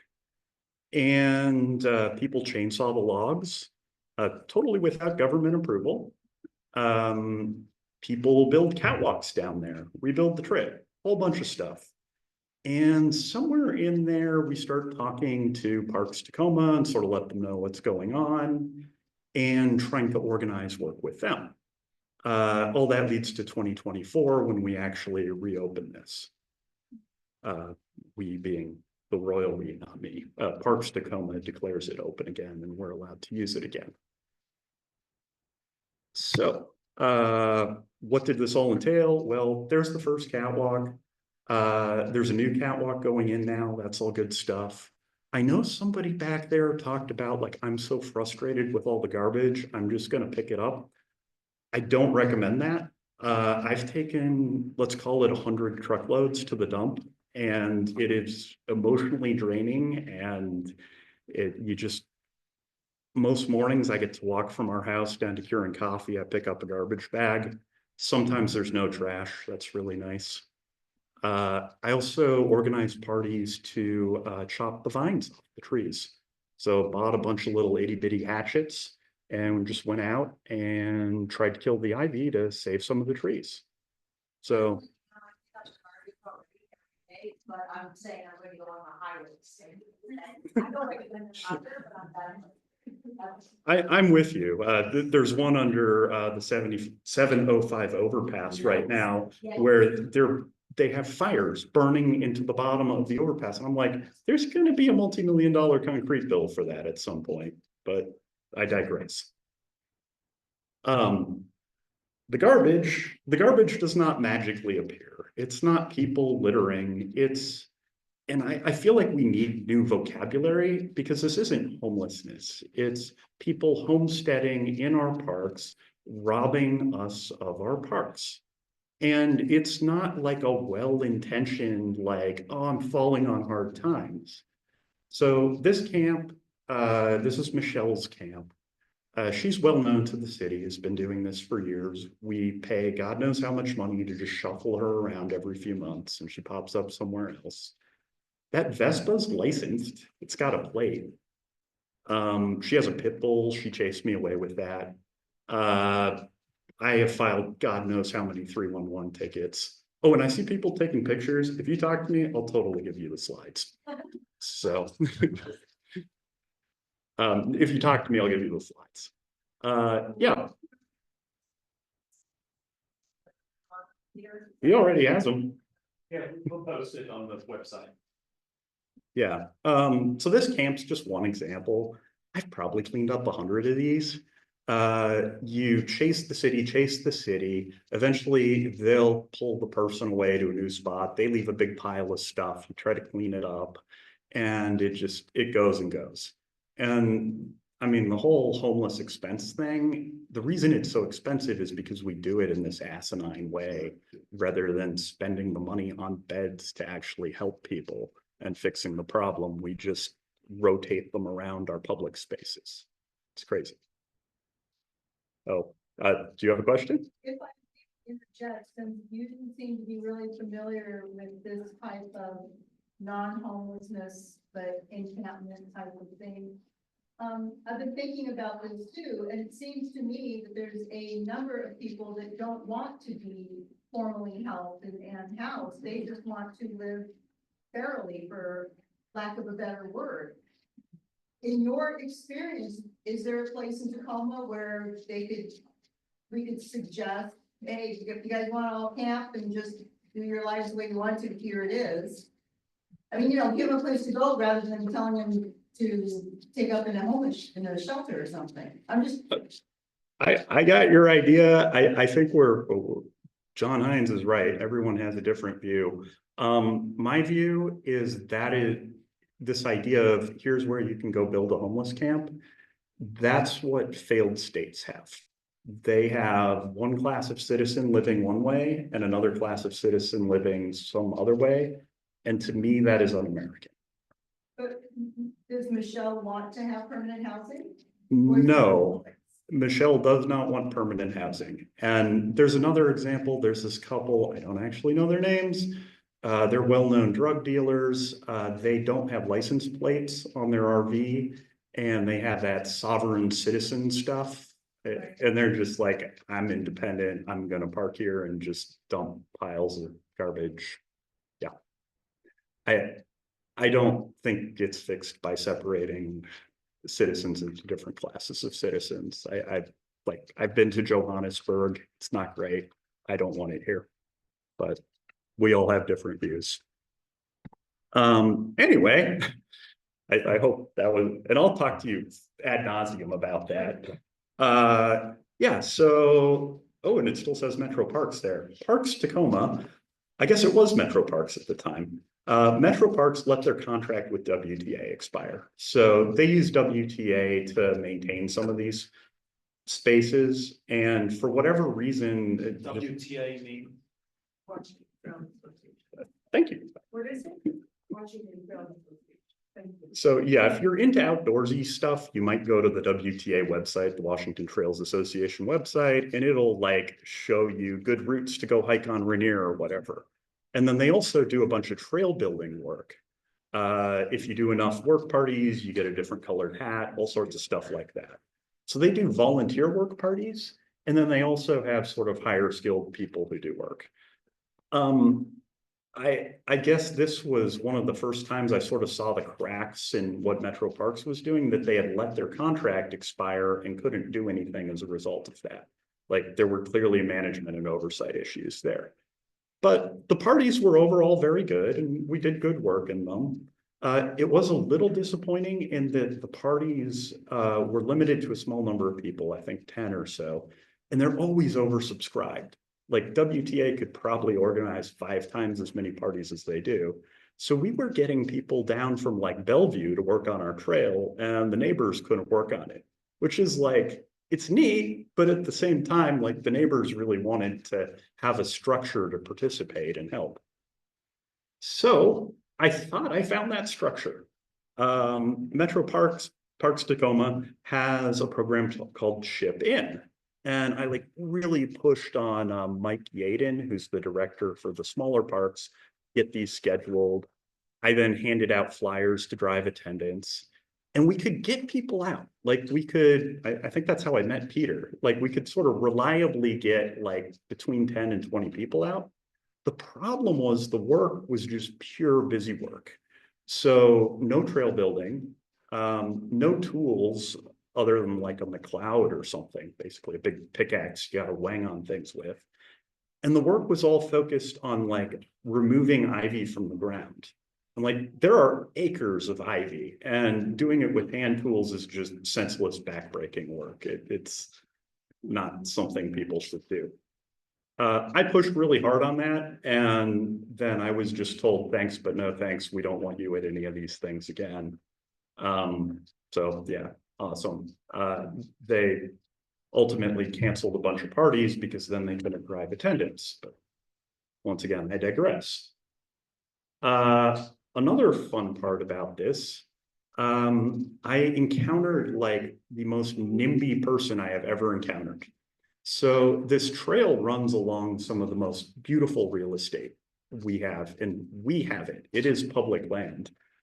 But because it's fallen into disrepair, only one guy out of 50 who could have done this has pushed his backyard into the public land and doesn't want anyone passing through. So you see like that little private property sign? That's not private property. That's City of Tacoma land. That little wall, that's right on the trail. So this was another like push 311 ticket, get somebody to remove it. I had rocks thrown at me, other people did too. Got hosed down, ultimately got an anti-harassment order. I got to learn all about how that process works. So now the guy's quieted down and you can walk the trail. But it was just a fascinating micro study in NIMBYism. So I got through all that and I'm like, things are going pretty well. We got Garfield Gulch reopened. Bayside you can walk up, but City of Tacoma says you're not supposed to go up there. And then last August, that guy, the director for the smaller parks, Mike Yaden, does this. He throws up this sign and this tape and says, okay, it's closed. And I sort of push on that and like, no response, crickets. And this thing he's closing off, this isn't even Parks Tacoma. This is City of Tacoma land. So I guess our government organizations are working together to rob us of our public lands. Great. Anyway, so I figure I've done all I can, sort of pushing trail work, pushing work parties and stuff. I'm going to start sort of pushing from the top. And I previously spoken with Rumba a bunch of times. She actually wasn't in favor of reopening Garfield Gulch at all. She talked to me about building a better fence and how that model had worked over in her Browns Point neighborhood. Not really my speed, and we do not see eye to eye on that. At any rate, I pushed and pushed and pushed on the trail, and I got a bunch of different reasons why it needed to stay closed. That idea of fortress protectionism, fortress conservation kept coming up. Like, this is an environmentally sensitive area and we need to keep everyone out of it to preserve it. And it's such rubbish because it's a railroad grade and then it's full of homeless camps. Like, this is not some pristine prairie in a national park or something. And this is all whatever, second, third, whoever knows how many growth forests because we cut it down a million times. Anyway, so I get to, after pushing and pushing, I get to something with the City of Tacoma folks saying why it can't be closed and the formal reasons. And one is the trail isn't ADA accessible. And my immediate response to that is like, so all the Point Defiance trails, like, I guess we got to close those right now. So that doesn't make any sense to me. And then emergency access, it's the same thing. Like, oh, an ambulance can't get there. Okay, Point Defiance, we're done. The one that has the most merit is they say, oh, well, there's a landslide danger. But you may remember I said earlier, this is on a railroad grade that's been stable since 1890. And when you poke on the landslide danger claim, they're like, oh, the slope, the grade's all at 40%. And it is, if you zoom out and take the average of the map zoomed way out. But if you zoom in, you see it's steep, then it's flat, then it's steep again. So it's another one of these like sort of disingenuous, like if you look a little closer, it doesn't add up. But I think the overriding thing here, why the city doesn't put a little money into fixing this. Oh, and I should say what a little money means. Maintaining a railroad grade. There was a study out of Wisconsin I found. It costs, count them on one hand, thousands of dollars per mile per year. Now, admittedly, ours needs more than some maintaining, but even building a brand new one is on the order of $100,000 per mile to build a brand new. Anyway, we currently do not plan to maintain or improve this. Instead, there's a plan, and I think we saw it in the last presentation a little bit as one of those flagged areas. There's a plan to build a Dome to Defiance trail that will cost $49 million.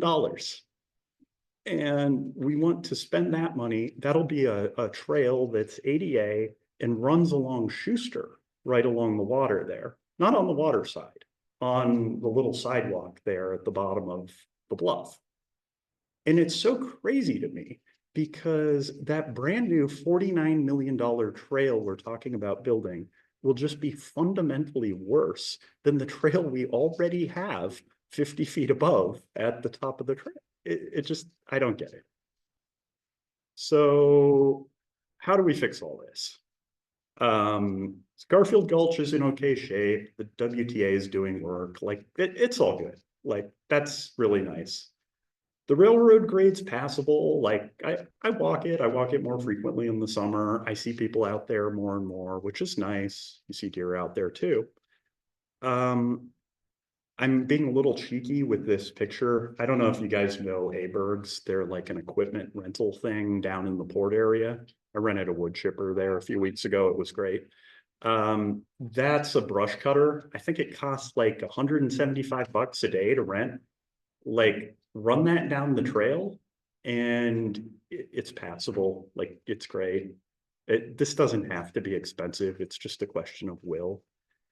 Schuster Slope is an area that kind of gets conflated.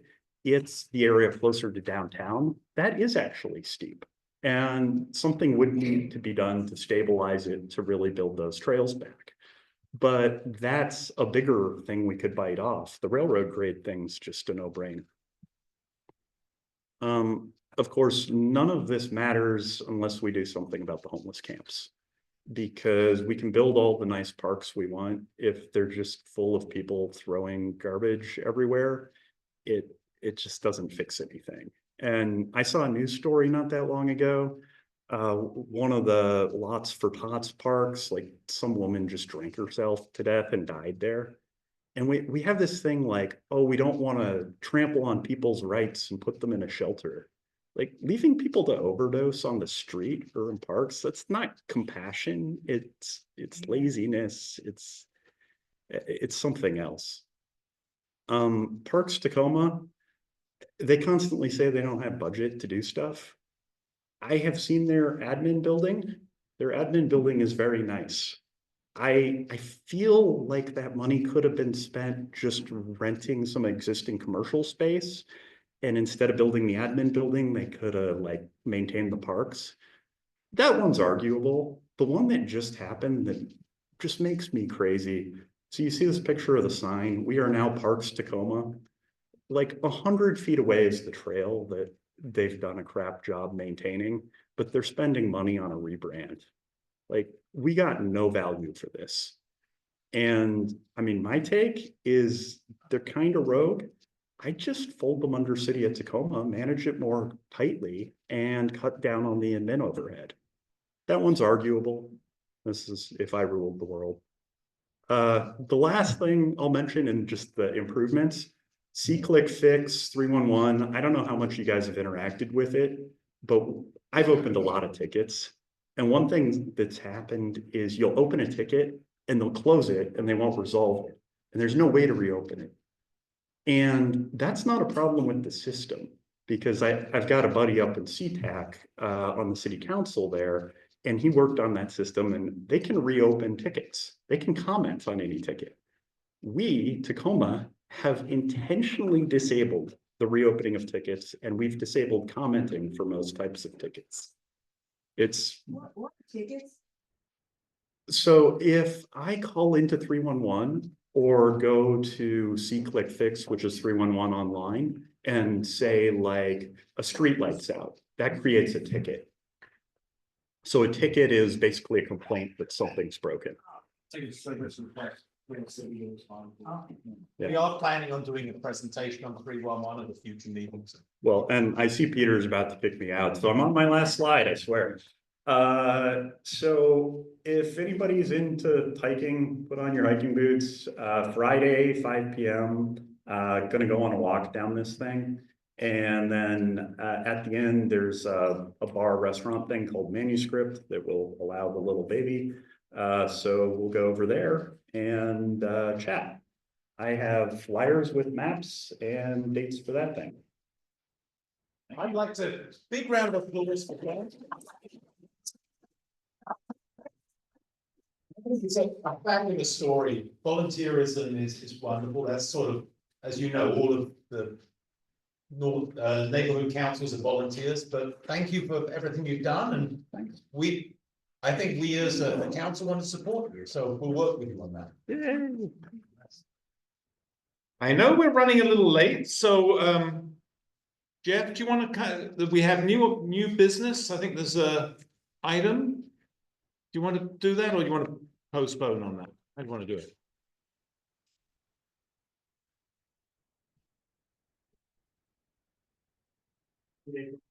Thanks, Peter.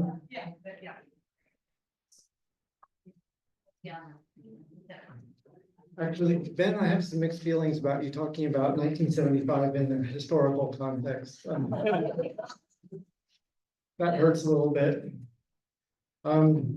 Okay, I'm here to basically run through a few quick historic Tacoma preservation announcements. First of all, I just want to make clear that the Growth Management Act supports.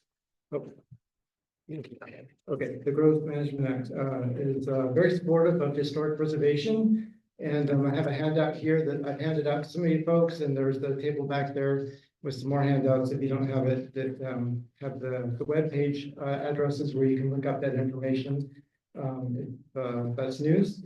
In that context, the city of Tacoma is writing a new chapter of the One Tacoma Comprehensive Plan called Historic Preservation. It's chapter 10. This is the first time that One Tacoma will actually have a historic preservation chapter. It has been an addendum to the plan in the past. So it's a new draft. It's actually very roughly, very quickly drafted, and it needs a lot of work. There's some things in it that are really good, and there's some things in it that are not so good. So the historic preservation community in Tacoma would really like some help in incorporating your ideas to help develop that chapter of the comprehensive plan. Moving on to the Tacoma Historical Society, they have several fundraisers going on this spring. As some of you already know, the Golden Gala at the Rust Mansion, scheduled for April 5th, is already sold out. Those tickets went fast. If you've got one, you're very, very, very lucky. It's a hot item. The Tacoma Historical Society is also restarting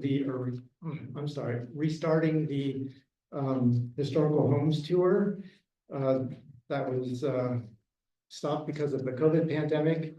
They're trying to get that restarted again. Currently the tour includes Stadium High School, First Presbyterian Church, the Charles and Frank Toby Jones house at 423 North D Street, the house at 918 North Yakima, which is the setting for the 1992 film The Hand That Rocks the Cradle, and also the Rust Mansion will be on the tour.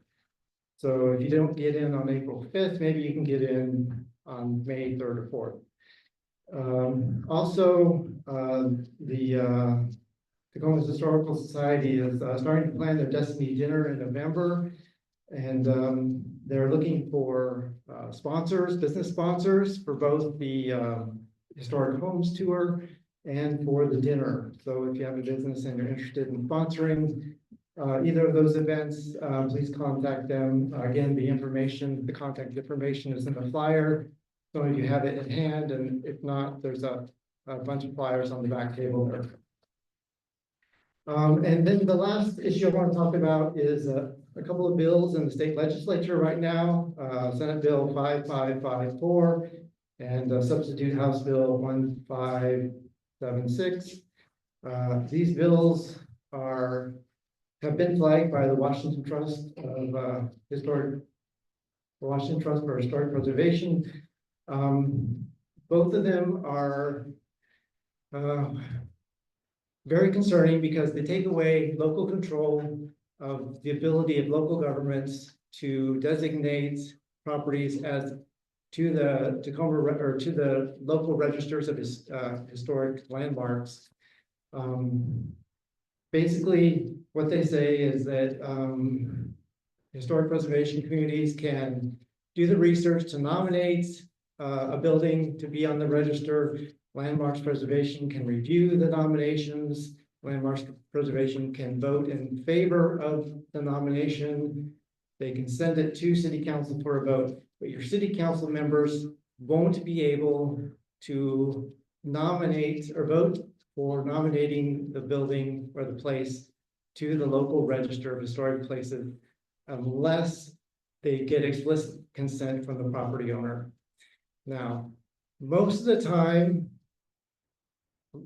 buildings are added to the register with the property owner's consent, but every once in a while, that doesn't happen. And I've included the second page of the flyer is an example of the last time that happened in Tacoma. It was in 2016 with the nomination of the Hosmer House down at 309 South 9th Street.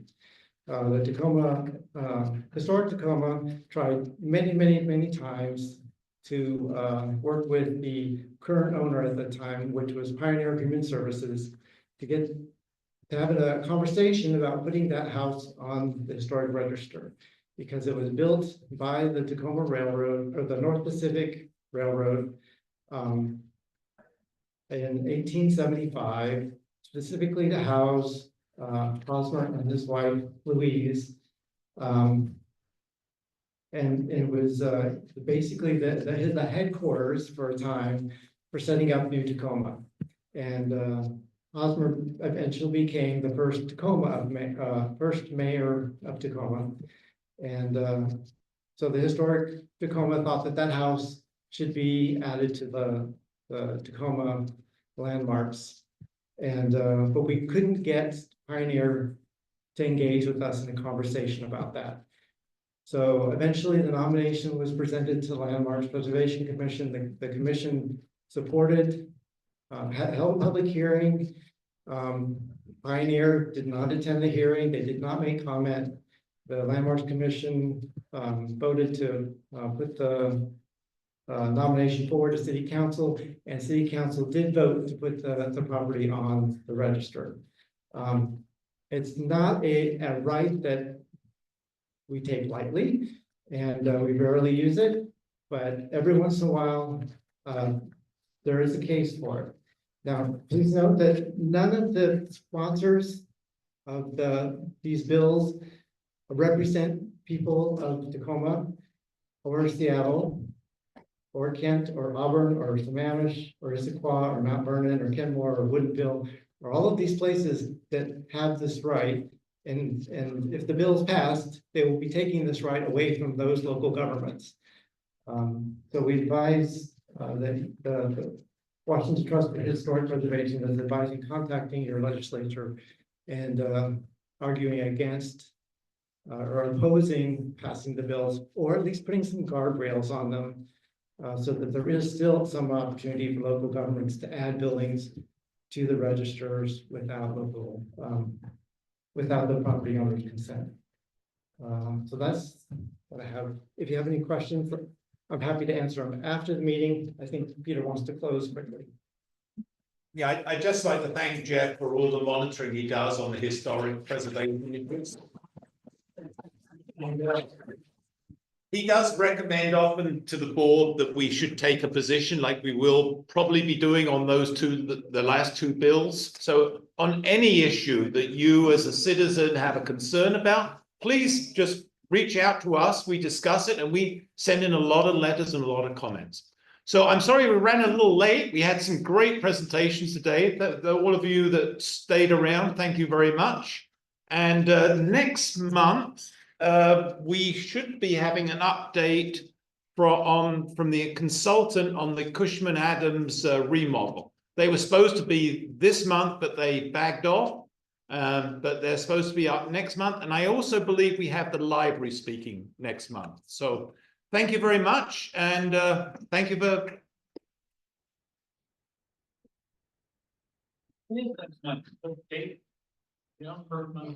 First month, it's on the, going.